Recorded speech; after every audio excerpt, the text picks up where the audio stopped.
Brian here from Silverskin Coffee, and this is our review of the Hardtank baby.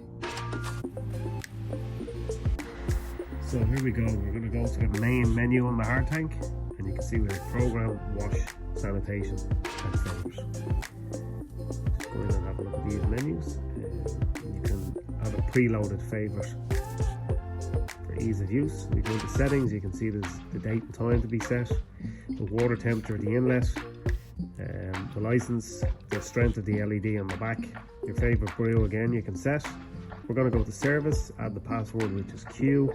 The guys in CM Sale in Poland showed us this cleaning method. We add 1 gram of cleaning powder to 1 litre of water, and it's a quick flush, so you don't have to go into the main cleaning program if you don't have the machine connected to the mains, which we don't. So I add 1 gram of 1 Pro from Urnex, turn on the circulation valve and start the pump. This will start the water and the solution to clean the inside of the tank. Then we're going to turn on the keg valve and the circulation pump to drain.